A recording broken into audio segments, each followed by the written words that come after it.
Bill C-69 was introduced in 2019 to give the federal government oversight of resource and infrastructure projects to consider the potential environmental and social impacts. Renamed the Impact Assessment Act, it was ruled unconstitutional last week by the Supreme Court of Canada, a setback for environmentalists who saw it as a route to shared responsibility for emissions targets, and a victory, perhaps especially for premiers, who saw it as a gross overreach of federal power. Jason Kenney was Premier of Alberta when the act was introduced. He called it the No More Pipelines Act. Premier Kenney, thanks for being with us. Great to be here. So let's start with how you feel about this. You must feel as though it's a victory for at least for provincial rights. I'm elated. A core commitment I made to Albertans in becoming premier was to challenge what I call the No More Pipelines law because of its devastating impact on Canada's economy, creating, as you well know, when you talk to Canadian business leaders, the number one issue that comes up about the challenges in our economy is regulatory uncertainty and the never-ending timelines to get major projects built, devastating for a country, the core of whose economy continues to be resource development. Mm-hmm. And the so-called Impact Assessment Act, Bill C-69, basically gave the federal government the power to step in on any project, anywhere, anytime, for any reason, even if obviously a flagrant violation of provincial jurisdiction, and with no legislative timelines for a decision. So this has created a freeze in final investment decision for many major projects, 16 major mining projects that have been applied for approval. Mm-hmm. Under the act, none of them approved. But also it was jeopardizing national unity because feds were saying they could walk into our backyard and take over our provincial jurisdiction on anything, anytime, despite the clear black on white letter of the Constitution. Yep. So this was a good day for the Canadian economy and for national unity. And of course, the majority opinion, Justice Wagner said it constituted an existential threat to the way our federation is constructed, an overreach into provincial authority. So we've established that. What we understand, though, is that the feds will go and tinker with this law to find a way to make it constitutional. Do you think that's likely to happen and come to pass?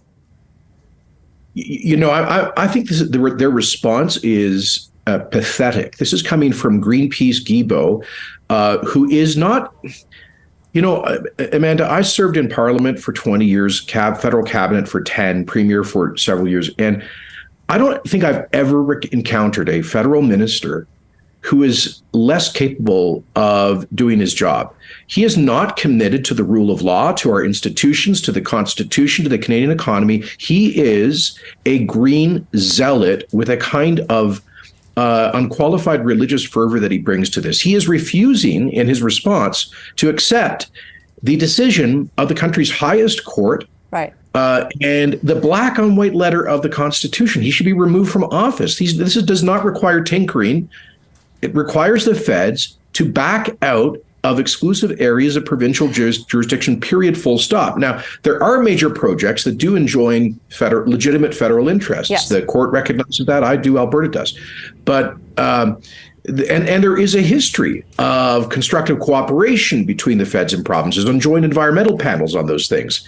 They would do it all the time, have for decades. Yeah. But how do you cooperate with a guy like this who believes he's the czar of the Canadian economy? Let me ask you. Says this only requires tinkering when basically the decision strikes down 80% of the act.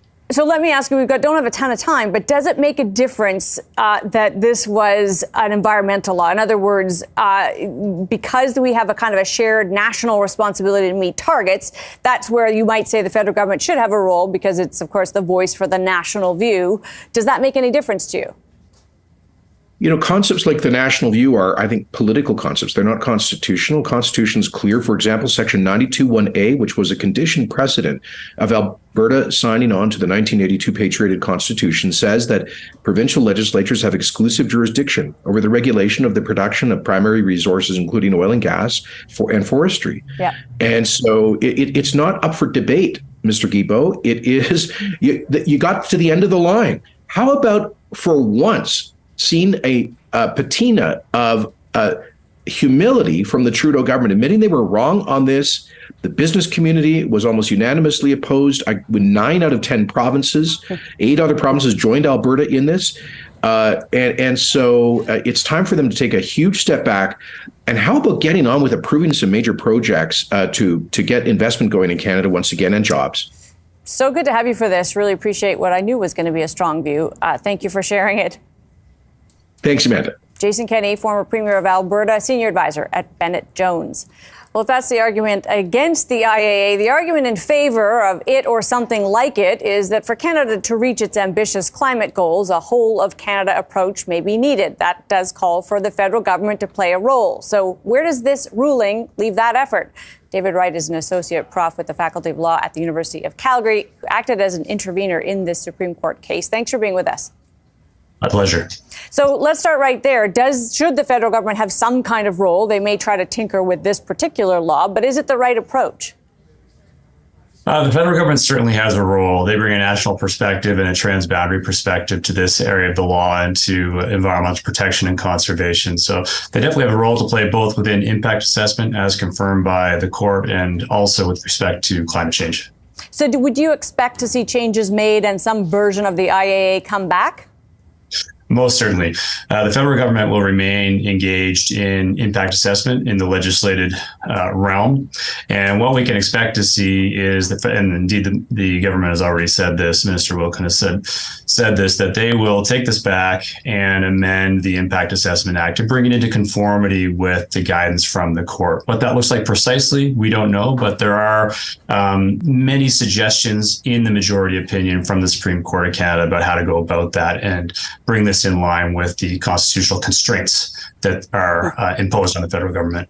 So, I mean, I guess the long and short of it is people wondering whether or not much has changed here. Will projects that would have been on the back burner suddenly get greenlit, or are we still kind of on hold on things that were already on hold?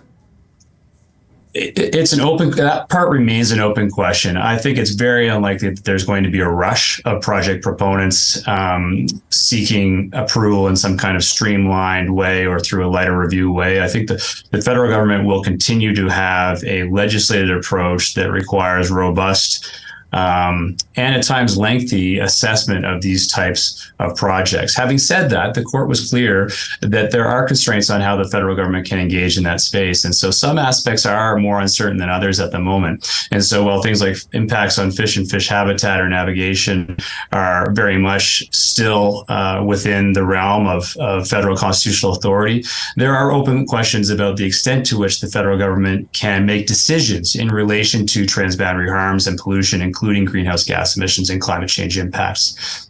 This was, I mean, the majority called it an existential threat to the Federation. Do you think that was fair to say? The government kind of overreached and should have known it was doing so?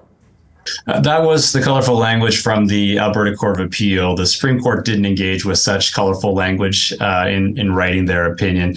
And I think that was an overstatement. We've long been in a realm of what's known as cooperative federalism, where the federal government and provinces have overlapping jurisdictions on environmental matters and therefore should and really must cooperate. And there are virtually no limits in the Canadian Constitution with respect to how much cooperation can happen. That's the legal dimension. But of course, political realities then creep in and make that difficult, especially in today's day and age. Gotta leave it there, David. So good to have you with us for this. Appreciate it. Pleasure to be on. Take care. David Wright is an associate prof with the Faculty of Law at the University of Calgary. Coming up, pot was legalized in Canada 5 years ago this week. Was the high worth the pain?